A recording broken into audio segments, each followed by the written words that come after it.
తెలంగాణ అసెంబ్లీకి రంగం సిద్ధమైనట్టు కూడా తెలుస్తా ఉంది. అసెంబ్లీ సమావేశాలు ఈ నెల అంటే ఆగస్టు 30 తారీఖు నుండి 5 రోజుల సమావేశాలు ఉంటున్నాయన్నట్టు కూడా తెలుస్తా ఉంది. ఈ నెల 29 తారీఖు కూడా క్యాబినెట్ మీటింగ్ ఉండబోతా ఉంది. మంత్రుల సమావేశం ఉండి బీసీలకి 42% రిజర్వేషన్స్, అదేవిధంగా కాళేశ్వరం ప్రాజెక్ట్ పైన పీసీ ఘోష్ కమిషన్ ఇచ్చిన నివేదిక పైన చర్చలు జరగనున్నాయి. అదేవిధంగా తెలంగాణ కాంగ్రెస్ గవర్నమెంట్ అనేక సంక్షేమ కార్యక్రమాలు తెలంగాణ ప్రజలకు అందిస్తూ ఉన్నాయి.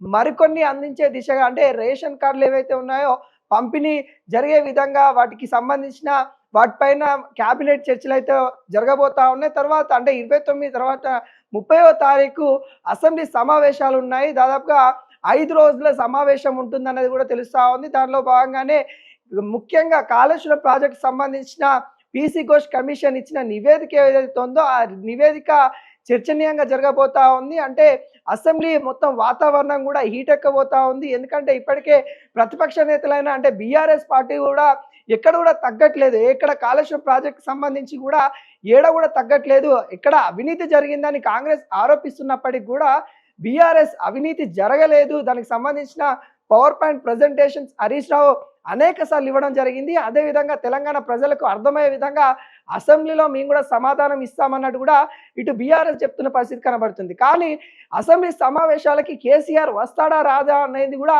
ఇప్పుడు హాట్ టాపిక్ గా మారింది. ఎందుకంటే గత కొద్ది రోజులుగా మనం చూస్తా ఉన్నాం, అసెంబ్లీ సమావేశాలు జరిగినప్పుడల్లా మరి ప్రతిపక్ష నేతగా ఉన్న మరి కేసీఆర్ ఇంతవరకు కూడా అసెంబ్లీకి రాని పరిస్థితి కనబడుతుంది.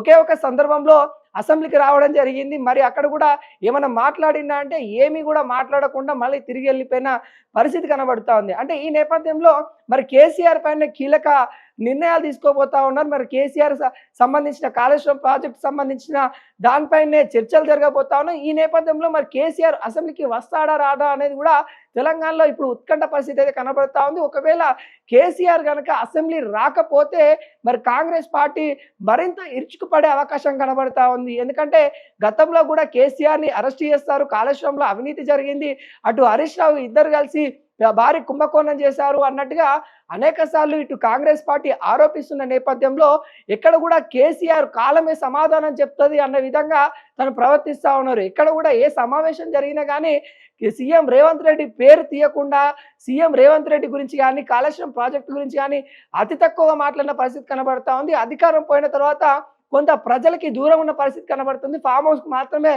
తను పరిమితమై ఉన్నారు. గత కొద్ది రోజుల క్రితము బీఆర్ఎస్ సంబంధించిన సిల్వర్ జూబ్లీ సభకి వరంగల్లో మాత్రమే కేసీఆర్ కనిపించిన పరిస్థితి కనబడతా ఉంది. అతి తక్కువ సమయాల్లో కేసీఆర్ అయితే తెలంగాణ ప్రజలకి తన మాటలు వినిపిస్తున్న పరిస్థితి కనబడుతుంది. అంటే ఎలక్షన్స్ ముందే కేసీఆర్ బయటకు వస్తూ ఉన్నారు. ఈ నేపథ్యంలో ఇప్పుడు స్థానిక ఎన్నికలు ఉన్నాయి.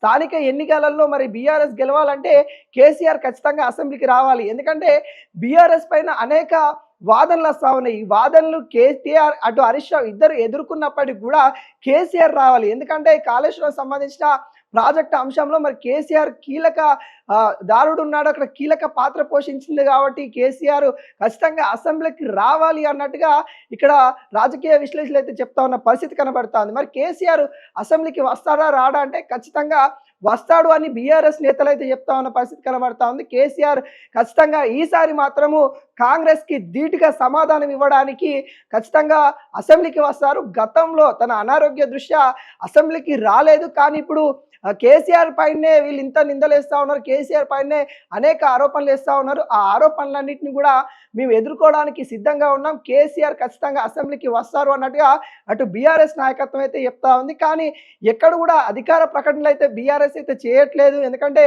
మరి కేసీఆర్ వస్తాడా రాడా అనేది కూడా ఒక ప్రశ్నార్థకంగా మారిన పరిస్థితి కనబడతా ఉంది. ఇటు కాంగ్రెస్ నేతలు మాత్రం కేసీఆర్ రాడు, కేసీఆర్కి మోమాటం ఎక్కువ, కేసీఆర్కి తను చేసిన తప్పులపైన తను వినలేడు, మీ కాంగ్రెస్ పార్టీ అవన్నీ నిజాలు బయట పెడుతుంటే అవన్నీ జీర్ణించుకోలేడు కేసీఆర్, అందుకే తనకి ఈగో ఎక్కువ, ఈగోయిస్ట్ కేసీఆర్ అనే విధంగా ఇటు కాంగ్రెస్ నేతలు ఆరోపిస్తున్న పరిస్థితి కనబడతా ఉంది. ఏది ఏమైనా కానీ తెలంగాణ ప్రజలు మరి ఈ 5 రోజులు కూడా వేచి చూస్తూ ఉన్నారు. కేసీఆర్ వస్తాడా రాడా అనేది కూడా ఇప్పుడు కొంత ఉత్కంఠ పరిస్థితి కనబడిన నేపథ్యం కనబడుతుంది. అసెంబ్లీ సమావేశాలు కూడా హీటెక్కబోతా ఉన్నాయి. ఇక్కడ బీఆర్ఎస్ వర్సెస్ కాంగ్రెస్ భారీ స్థాయిలో మరి సమావేశాలు అయితే పరిస్థితి అయితే కనబడతా ఉంది. అటు హరీష్ రావు, ఇటు కేటీఆర్ ఒకవైపు, ఇటు రేవంత్ రెడ్డి మరి ఉత్తమ్ కుమార్ రెడ్డి మరొక వైపు లెక్క ఉండబోతా ఉన్న పరిస్థితి అయితే కనబడుతున్నాయి. మరి చూడాలి తెలంగాణ అసెంబ్లీ సమావేశాలు మరి ఆగస్టు 30వ తారీఖు అయితే స్టార్ట్ కానున్నాయి. మరి దానికి సంబంధించిన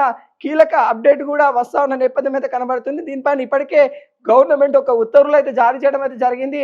ఆ ఉత్తర్వులు ఇప్పుడు కొద్దిగా హల్చల్ అవుతున్న పరిస్థితి కనబడతా ఉంది. తెలంగాణ అసెంబ్లీ సమావేశాల వేళ మరి రాజకీయం మరింత హీటెక్కుతా ఉన్న పరిస్థితి కనబడతా ఉన్నాయి.